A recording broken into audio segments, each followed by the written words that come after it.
ইসলাম দিয়ে পৃথিবী শুরু হয়েছে, নবী দিয়ে সভ্যতা শুরু হয়েছে, ইসলাম দিয়েই পৃথিবী শেষ হবে, নবী দিয়েই সভ্যতা শেষ হবে ইনশাআল্লাহ। শুরু হয়েছে আদম আলাইহিস সালামকে দিয়ে এবং শেষ হবে ইনশাআল্লাহ তাআলা নবী ঈসা আলাইহিস সালামকে দিয়ে। এই কথাটা মাথায় রাখবেন। ইহুদিরা অপেক্ষা করে বসে আছে।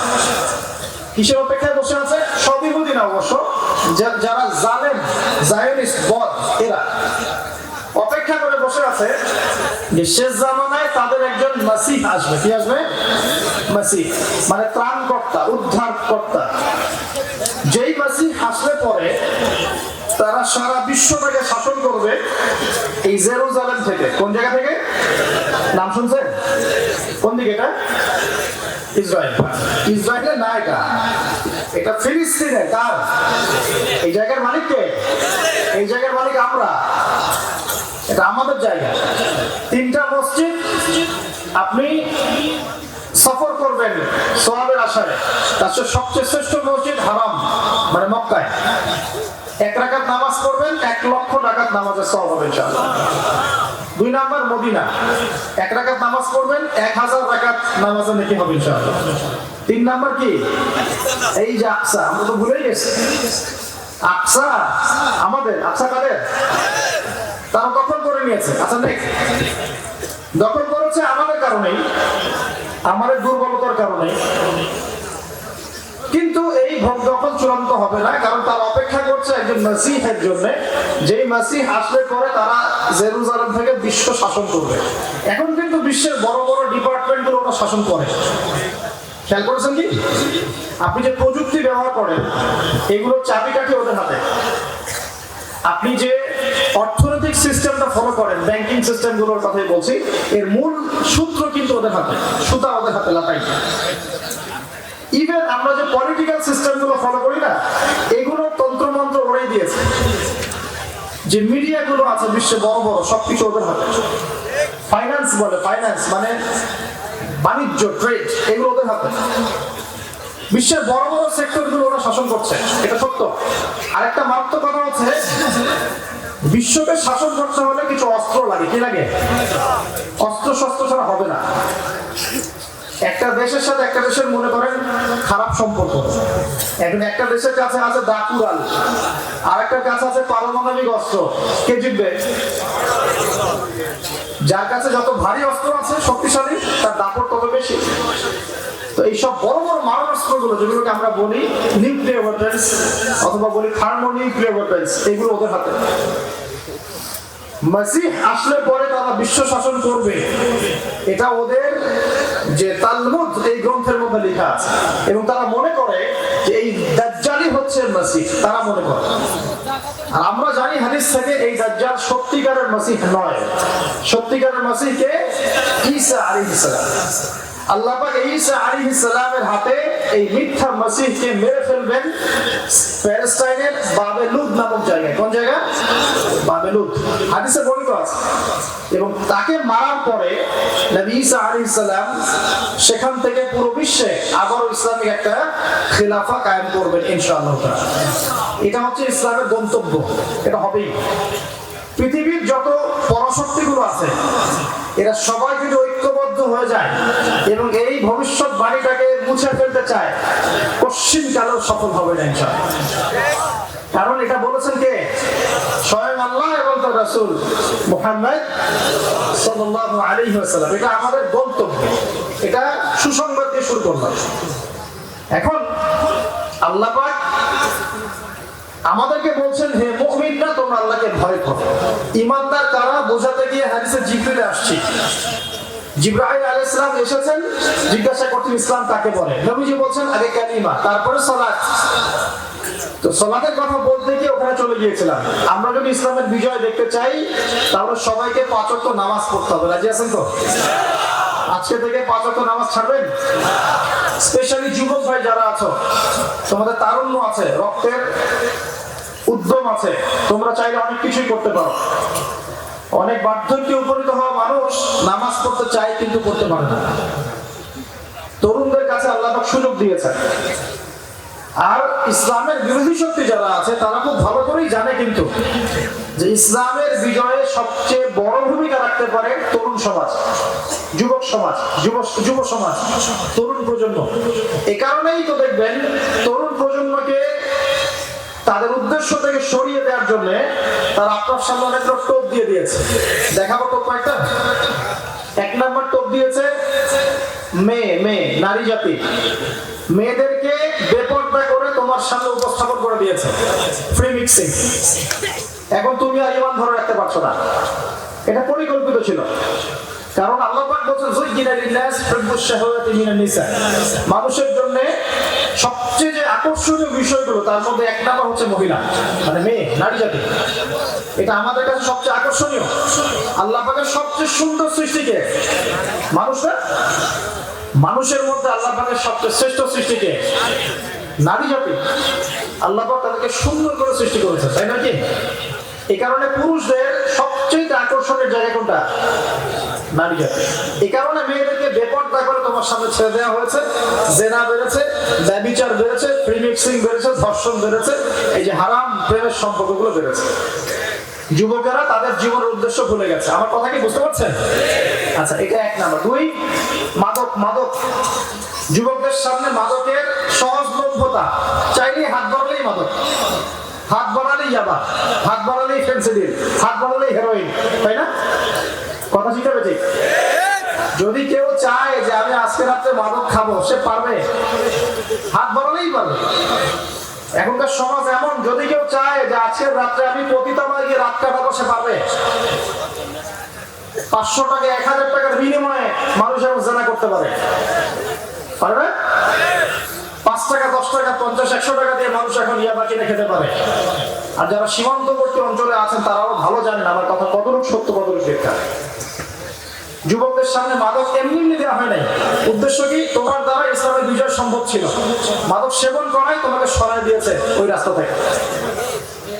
কথা বুঝতে পারছো? খুব সতর্ক। 3 নাম্বার, জুয়া। তোমার সামনে জুয়া দিয়ে গেছে। জুয়া, ফুটবল বিশ্বকাপ হলে জুয়া, IPL হলে জুয়া, BPL হলে জুয়া, ফুটবল ফিফা হলে জুয়া। জুয়া খেলে না মানুষ। আর যে যুব সমাজ তাদের জীবনের উদ্দেশ্য জানে না, তাদের পক্ষেই সম্ভব এইসব মেসি, আর্জেন্টিনা, ব্রাজিল এইসব নিয়ে ব্যস্ত থাকে। যারা নিজেদের জীবনের উদ্দেশ্য জানে তাদের জন্য পশ্চিমকালেও এখানে সময় নষ্ট করা সম্ভব না। দুনিয়ার জীবনটা কি খেলতে বসা? দুনিয়ার জীবনটা কি খেলতে বসার জন্য? আল্লাহ পাক যে হায়াতটা দিয়েছেন, ধরেন 50, 60 বা 100 বছর, এই হায়াতটা কে দিয়েছেন? এই সময়টার মালিক কে? তাহলে আল্লাহ যদি সময়ের মালিক হয়, আমি কেন সময় 1 ঘন্টা অপচয় করবো ওখানে বসে বসে? এই সময়টা কি আমার নাকি? সময়টা আমার বাপের নাকি? সময়টা কার? আল্লাহ দেওয়ার সময় আমি টিভি সেটের সামনে বসে বসে 1.5 ঘন্টা নষ্ট করে ফেললাম। খেললো 2টা দল, তালিও আছে আমি, মাশাআল্লাহ। কালকে দেখলাম কক্সবাজার থেকে আসার সময় রাস্তা ব্লক, পুরা একটা দল জিতেছে, পুরো রাস্তা ব্লক, হাঁটা যাচ্ছে না, মিছিল, পাগলের মতো মানুষ মোটরসাইকেলে ছুটছে, গাড়ি নিয়ে ছুটছে, সিগারেট খাচ্ছে, আর ও যে কি খাচ্ছে, মেয়ে নিয়ে ঘুরছে, আর একটা পতাকা নিয়ে ঘুরছে। যে দেশের পতাকা নিয়ে ঘুরছে ওই দেশ জানেও না মনে হয় যে এই দেশে এই আমার সাপোর্টার আছে। হ্যাঁ, আর খেয়াল করে দেখবেন এই আয়োজনগুলো এখন করানো হচ্ছে মুসলিম দেশগুলোকে দিয়ে। মানে মুসলমানদের অবস্থা থেকে এখন মনে হচ্ছে সুবহানাল্লাহ, যে হারাম একটা কাজকে জায়েজ করার যে কত তরিকা বের হয়েছে এখন। একটা মুসলিম কান্ট্রি জিতেছে, মানে ভাবখানা এমন যে এই জেতার ফলে আমরা ইসলামী খেলাফত কায়েম করে ফেলেছি। ভাবখানা এমন যে কুফফারদের সাথে মনে হয় যুদ্ধ জিহাদ করে বিশ্বের বুকে ইসলাম কায়েম করে ফেলেছে। ভাবখানা এমন। এই স্টেডিয়াম গুলো করতে কত কোটি বিলিয়ন ডলার খরচ করতে হয়েছে, কত শ্রমিক যে এই স্টেডিয়াম গুলো বানাতে মারা গেছে তোমরা জানোই না। কি হচ্ছে এখানে? পশ্চিমারা আসছে, এনজয় করছে, খেলাধুলা হচ্ছে। বিষয়টা কি জানেন? আমাদেরকে এই খেলাধুলার অহেতুক কাজে ব্যস্ত করে দিয়ে ওরা ওদের এজেন্ডা বাস্তবায়ন করছে। দেখবেন যখন যখন রমজান মাস আসে তখন তখন দেখবেন মুসলিম কান্ট্রির উপর নির্যাতন বাড়ে। যখন যখন বড় বড় ইভেন্ট হয়, ওয়ার্ল্ড কাপ, এটা সেটা, দেখবেন ভিতরে ভিতরে মুসলিম কান্ট্রির উপর নির্যাতন বাড়তে থাকে। মানুষ একদিকে তাকায় থাকে আর একদিকে উদ্দেশ্য সাধন করতে থাকে। বুঝাচ্ছি বিষয়টা। আপনার 5টা বাচ্চা আছে মনে করেন, খুব জ্বালায়, কান্নাকাটি করে, হইচই করে, আর আপনি মোবাইল ফোনটা বের করে দিয়ে বলেছেন, বাবা বস, তোরা 5 জন মিলে একটা কার্টুন দেখ, আমি একটু কাজটা করি। দিয়ে দিলেন, ও কার্টুন দেখছে চুপচাপ, কেউ কোনো ডিস্টার্ব নেই। বুঝতে পারছেন? আর এই যে বাচ্চাগুলো কার্টুন দেখছে না, এগুলো হচ্ছে আমরা এটা, আর ওই যে কাজ করছে বা এটা হচ্ছে ওরা, পশ্চিমারা। প্রিয় যুবক ভাইরা, মেয়ে তো উন্মুক্ত করে দিয়েছেই, মাদক তো দিয়েছেই, জুয়া দিয়েছে, অহেতুক এসব খেল তামাশা দিয়েছে তোমার সামনে, তোমার সময় কেড়ে নেওয়ার জন্য, তোমার হায়াত কেড়ে নেওয়ার জন্য। তোমার মূল্যবান হায়াত, যে হায়াতটাকে তুমি আল্লাহর পথে দাওয়াতের কাজে ব্যয় করবা, দিন চর্চার কাজে ব্যয় করবা, আল্লাহর ইবাদতের কাজে ব্যয় করবা, আমর বিল মারুফ নাহি আনিল মুনকারের কাজ করবা, এই সময়টা ওরা কেড়ে নিয়েছে তোমার কাছে। বুঝতে পারছো না তুমি? আবার নেশা দিয়ে তোমার ভিতরটা নষ্ট করে ফেলেছে, জেনা দিয়ে তোমার অন্তরের নূর নষ্ট করে দিয়েছে, ফ্রি মিক্সিং দিয়ে জেনা এবং তোমার যে পবিত্রতা, চারিত্রিক পবিত্রতা নষ্ট করে দিয়েছে। আরো দিয়েছে পর্নোগ্রাফি। বেশিরভাগ যুব সমাজ এখন বাসায় গিয়ে রাতের বেলা পর্ন দেখে। দেখা যায় সারাদিন ভালো কাজ করে, বাসায় গিয়ে রাতের বেলা পর্ন দেখে। পর্নোগ্রাফি দেখে না বা দেখে নাই কখনো, এমন একটা ছেলে খুঁজে পাওয়া যাবে না। আর যখন আপনি এগুলো তো অভ্যস্ত হয়ে যাবেন, তখন শরীর খারাপ হয়ে যাবে, মন ভালো থাকবে না, আপনি একাকী গোপন পাপ করবেন, শরীর দুর্বল হয়ে পড়বে। একটা মেয়ের দিকে আপনি সম্মানের চোখে তাকাতে পারবেন না, মনে হবে মেয়ে মানেই মনে হয় ভোগের বস্তু। পর্ণে আসক্ত যারা, তারা কোনো কাজে শান্তি পায় না, অস্থির। এমনকি তারা যদি বিয়ে শাদীও করে, তবু বৈবাহিক জীবনে সুখী হতে পারে না। কেন জানেন? নিজের শক্তি ক্ষমতাগুলো আগে নষ্ট করে ফেলেছে। এবং অনেকগুলো মেয়ে যখন আপনি দেখবেন নগ্ন, তখন আপনার স্ত্রীকে আপনার কাছে সুন্দর মনে হবে না, মনে হবে এই মেয়ের চেয়ে মনে হয় ওই মেয়েটা সুন্দর, এর চেয়ে মনে হয় ওইটা সুন্দর। আর মেয়ের প্রতি সম্মান তো থাকবেই না, মেয়েকে মনে হবে একটা ভোগের বস্তু। যত বেশি পর্নোগ্রাফি বেড়েছে, তত ধর্ষণ বেড়েছে। দেখেছেন? পর্ন যত বেড়েছে, ধর্ষণ তত বেড়েছে। এমনকি ছোট ছোট বাচ্চারা পর্যন্ত রেহাই পাচ্ছে। দেখেন না, ছোট ছোট বাচ্চা, 5 বছর 10 বছরের বাচ্চারা, মেয়ে বাচ্চাদের কথা বলছি, এদেরকেও ধর্ষণ করা হচ্ছে। যে হারাম একটা কাজকে জায়েজ করার যে কত তরিকা বের হয়েছে এখন। একটা মুসলিম কান্ট্রি জিতেছে, মানে ভাবখানা এমন যে এই জেতার ফলে আমরা ইসলামী খেলাফত কায়েম করে ফেলেছি। ভাবখানা এমন যে কুফফারদের সাথে মনে হয় যুদ্ধ জিহাদ করে বিশ্বের বুকে ইসলাম কায়েম করে ফেলেছে। ভাবখানা এমন। এই স্টেডিয়ামগুলো করতে কত কোটি বিলিয়ন ডলার খরচ করতে হয়েছে, কত শ্রমিক যে এই স্টেডিয়ামগুলো বানাতে মারা গেছে তোমরা জানোই না। কি হচ্ছে এখানে? পশ্চিমারা আসছে, এনজয় করছে, খেলাধুলা হচ্ছে। বিষয়টা কি জানেন? আমাদেরকে এই খেলাধুলার অহেতুক কাজে ব্যস্ত করে দিয়ে ওরা ওদের এজেন্ডা বাস্তবায়ন করছে। দেখবেন যখন যখন রমজান মাস আসে তখন তখন দেখবেন মুসলিম কান্ট্রির উপর নির্যাতন বাড়ে। যখন যখন বড় বড় ইভেন্ট হয়, ওয়ার্ল্ড কাপ, এটা সেটা, দেখবেন ভিতরে ভিতরে মুসলিম কান্ট্রির উপর নির্যাতন বাড়তে থাকে। মানুষ একদিকে তাকায় থাকে আর একদিকে উদ্দেশ্য সাধন করতে থাকে। বুঝাচ্ছি বিষয়টা। আপনার 5টা বাচ্চা আছে মনে করেন, খুব জ্বালায়, কান্নাকাটি করে, হইচই করে, আর আপনি মোবাইল ফোনটা বের করে দিয়ে বলেছেন, বাবা বস, তোরা 5 জন মিলে একটা কার্টুন দেখ, আমি একটু কাজটা করি। দিয়ে দিলেন, ও কার্টুন দেখছে চুপচাপ, কেউ কোনো ডিস্টার্ব নেই।